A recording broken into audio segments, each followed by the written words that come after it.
தான் ஒண்ணா வந்திருக்கீங்க. அந்த சந்தோஷத்துல தான் மேடம் கை தட்டணும். உங்க 2 பேரையும் ஜோடியா பார்க்க ரொம்ப சந்தோஷமா இருக்கு மேடம். கடைசி வரைக்கும் நீங்க இப்படியே சிரிச்சுக்கிட்டே ஹாப்பியா இருக்கணும். தேங்க்யூ. எல்லாருக்கும் ரொம்ப தேங்க்ஸ். என்ன கபிலன் சார், நீங்களும் மேடமும் சேர்ந்து வரத பார்த்தா நீங்க உங்க மாமனார் வீட்டுக்கு போயிட்டீங்களா இல்ல மேடம் உங்க வீட்டுக்கு வந்துட்டாங்களா? 2ல எது நடந்தாலும் எங்களுக்கு சந்தோஷம்தான். அடுத்தவங்க பர்சனல் இப்படிதான் எல்லாரும் முன்னாடியும் கேப்பீங்களா? என்ன பழக்கம் இதெல்லாம்? கபிலன் உங்களுக்கு ஒரு நல்ல ஃப்ரெண்டா இருக்கலாம், ஆனா அவர் என்னோட ஹஸ்பண்ட், அதை மறந்துடாதீங்க. தனிப்பட்ட முறையில பேசுற விஷயத்த இப்படிதான் எல்லாரும் முன்னாடியும் பப்ளிக்கா கேப்பீங்களா? ஃப்ரெண்ட்லியா பழகுனா இப்படிதான் அட்வான்டேஜ் எடுத்துப்பீங்களா? ச்சே, நான் உங்ககிட்ட இதை எதிர்பார்க்கவே இல்லை மைதிலி. மேடம், நான் விளையாட்டுக்கு தான் கபிலன் சார் கிட்ட. என்ன விளையாட்டு இது? இது என்ன விளையாட்டுன்னு கேக்குறேன். வேலை பாக்குற இடத்துல இப்படி எல்லாரும் முன்னாடி பர்சனல் விஷயத்த கேக்குறது உங்களுக்கு விளையாட்டா? புனிதா, சாரி கபிலன், நான் உள்ள போறேன்.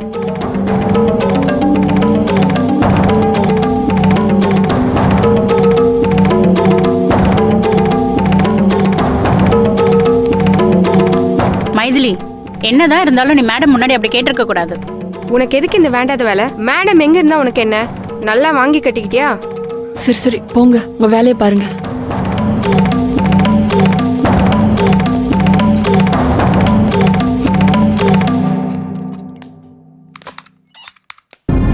கபிலன் சார், ரொம்ப சாரி. நீங்க பேசுனதை நான் தப்பா எடுத்துக்கல மைதிலி. மேடம் சொன்ன மாதிரி நான் தப்பான எண்ணத்துலலாம் சொல்லல, சும்மா விளையாட்டுக்கு தான் சொன்னேன். மேடம் கோவமாயிட்டாங்க. நீங்க அப்படி கேட்ட உடனே எனக்கே ஒரு நிமிஷம் என்ன பேசுறதுன்னே தெரியல. புனிதாமா அதை கவனிச்சுதான் கோவமாயிட்டாங்க. அவங்களே கொஞ்ச நேரத்துல சரியாயிடுவாங்க. அப்புறம் போய் நீங்க புனிதா கிட்ட பேசுங்க. இல்ல கபிலன் சார், புனிதா மேடம் ஊண்டாயிட்டாங்கன்னு நினைக்கிறேன். நான் போய் பேசினாலும் என்னை மன்னிக்க மாட்டாங்க. என்னை வேலையை விட்டே தூக்கிடுவாங்களோன்னு எனக்கு பயமா இருக்கு. அட என்ன மைதிலி, நீங்க சின்ன விஷயத்துக்குலாம் அவங்க வேலையை விட்டு தூக்குவாங்களா? இவ்வளவுதான் நீங்க மேடமை புரிஞ்சு வச்சிருக்கீங்கல்ல? இல்ல கபிலன் சார், புனிதா மேடம் சொன்ன மாதிரி நான் உங்ககிட்ட தனியா எவ்வளவு வேணா கிண்டல் பண்ணிருக்கலாம். ஆனா எல்லார் முன்னாடியும் நான் அப்படி கேட்டிருக்க கூடாதுல்ல. Sorry Kapilan sir. உங்க சாரியை நான் அக்செப்ட் பண்ணிக்கிறேன். புனிதாவா அக்செப்ட் பண்ணிப்பாங்க. நீங்க போங்க, வேலையை பாருங்க. மேடம் என்னோட சாரி அக்செப்ட் பண்ணுவாங்கன்னு எனக்கு தோணல கபிலன் சார். சரி, புனிதா கிட்ட நான் பேசி பார்க்குறேன். நீங்க போய் உங்க வேலையை பாருங்க, போங்க.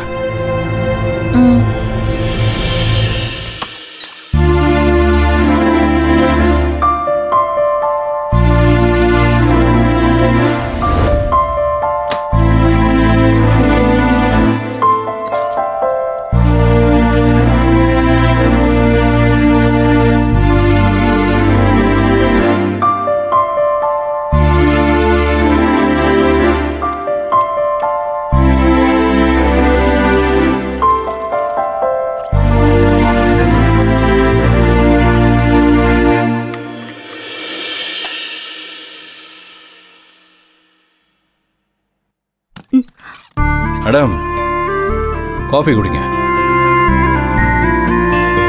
நீங்க எப்போ உள்ள வந்தீங்க?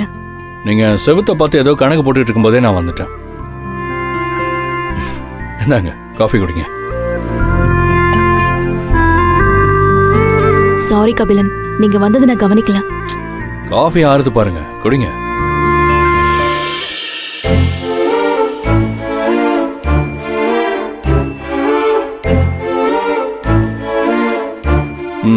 இப்ப சொல்லுங்க, என்னோட முதலாளி அம்மாக்கு கோவம்லாம் போயிடுச்சா? முதலாளி அம்மான்னு சொல்றத நிறுத்துங்க, எனக்கு ஒரு மாதிரியா இருக்கு. சரி, சொல்லல. Are you okay, baby? ஐயோ, ஒரு வழியா புனிதா சிரிச்சிட்டாங்கப்பா. ஏன் நான் சிரிக்கவே மாட்டேனா என்ன? அம்மா, அது என்ன புதுசா பேபி? சார் வர வர புதுசா ஏதேதோ பேர்லாம் எனக்கு வைக்கிறீங்க. என்ன கதை? என் பொண்டாட்டிய எனக்கு எப்படி கூப்பிடணும்னு தோணுதோ நான் அப்படி கூப்பிடுவேன். யார் என்ன கேப்பா? அது சரி, நீங்க இப்படிலாம் கூட பேசுவீங்களா? ஏங்க, நான் பேசுறது இருக்கட்டும். மைத்திலி என்ன கிண்டல் பண்றதா நினைச்சு விளையாட்டு அதை கேட்டாங்க. அதுக்குன்னு உங்களுக்கு இவ்வளவு கோவம் எங்க இருந்து வந்தது புனிதா? நானே மிரண்டுட்டாங்க ஒரு செகண்ட். உங்களை பேசினா எனக்கு கோவம் வராதா என்ன? என்ன பேசினா உங்களுக்கு கோவம் வருங்கிறது இன்னைக்குதான் எனக்கே தெரிஞ்சது. பாத்தீங்களா நீங்க? சரி, சும்மா கிண்டல் பண்ண. என் மேல உங்களுக்கு இருக்கிற அன்பு எனக்கு தெரியாதா என்ன? ஆனால் அவ்வளோ கோவமா நீங்கள் மைதிலி கிட்ட பேசியிருக்க வேண்டாம். இதை நீங்க அங்கேயே எனக்கு சொல்லிருக்கலாம்ல கபிலன். எல்லாரும் முன்னாடியும் சொன்னா என் பொண்டாட்டியை விட்டு கொடுத்த மாதிரி ஆயிடும்ல. அந்த தப்பை நான் பண்ணவே மாட்டேன். நான் மைதிலி கிட்ட ரொம்ப கோவப்பட்டுட்டேன்ல. அதை கோவம்னு கூட சொல்ல முடியாது. ஏற்கனவே உங்களுக்குள்ள ஓடிக்கிட்டு இருந்த இந்த கேள்வியை நம்ம கூட வேலை பார்க்குற ஒருத்தவங்க கமெண்டா சொல்றப்போ உங்களாலையும் பதில் சொல்ல முடியாம போகும். உங்க இயலாமையை நீங்க கோவமா வெளிப்படுத்திட்டீங்க, அவ்வளவுதான்.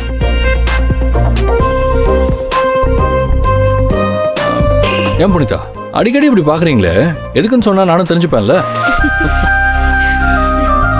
எனக்கு உங்களோட உங்க வீட்டுக்கு வந்திருக்கணும்னு தான் ஆசையா இருக்கு. உங்க ஆசை என்னன்னு எனக்கு தெரியாதா புனிதா? உங்க அம்மாவை மீறி நீங்க எதுவுமே செய்ய மாட்டீங்கன்னு தெரிஞ்சுதானே நம்ம 2 பேருமே விலகணும். ஆனா விதி நம்ம 2 பேரையும் திரும்பவும் சேர்த்து வச்சு இப்ப விலைக்கு வச்சு வேடிக்கை காட்டுது. என்ன அப்ப நீங்க எனக்கு கிடைப்பீங்களா இல்லையான்னு தெரியாது. இப்போ நீங்க என்னோட மனைவி. அதை உங்க அம்மாவே நினைச்சாலும் மாற்ற முடியாது. எனக்கு தெரிஞ்சதெல்லாம் வெயிட் பண்றது மட்டும்தான். நான் உங்களுக்காக காத்திருப்பேன் புனிதா. என்னை இவ்ளோ தூரம் புரிஞ்சு வச்சிருக்கிற ஒருத்தர் கிடைச்சதுக்கு நான் கொடுத்து வச்சிருக்கணும். புரிஞ்சா சரி. ஏன் கபிலன், நான் மைதிலி அப்படி திட்டிருக்க கூடாதுல்ல? மைதிலி எல்லாரும் முன்னாடியும் அப்படி ஒரு கேள்வி கேட்டது தப்பு தான். அதே நேரத்தில் எல்லாரும் முன்னாடியும் அவங்கள நீங்க திட்டினதும் தப்பு தான். ஆனா இந்த 2 தப்புலையும் ஒரு நல்லது இருக்கு. இனி அடுத்தவங்க பர்சனலா மற்றவங்க முன்னாடி பேசுறதுக்கு ஸ்டாஃப்ஸ் பயப்படுவாங்க. அது ஒரு வகையில் நல்லது தானே. ஐயோ சாரிக்கா, சாரி மாம்ஸ். பழக்க தோஷத்துல கதவு தட்டாம வந்துட்டேன். அட பரவாயில்ல சரவணன். ஆமா நேரத்தை உங்களை கேட்கணும்னு நினைச்சேன். அது என்ன மாம்சம் சொல்லிட்டு இருக்கீங்க? பின்ன இப்போ உங்களை ப்ரோன்னு கூப்பிட்டா தப்பாயிடும் மாம்ஸ். ஓ அதான் மாமான்னு கூப்பிடுறத விட இதுதான் எனக்கு இன்னும் க்ளோஸா ஃபீல் ஆகுது. பிடிக்கலன்னா சொல்லுங்க, நான் மாமானே கூப்பிடுறேன். ஐயோ இல்ல பரவாயில்ல, நீங்க அப்படியே கூப்பிடுங்க. பாருங்க, பேசிட்டு இருந்ததுல நான் வந்த விஷயத்த மறந்துட்டேன்.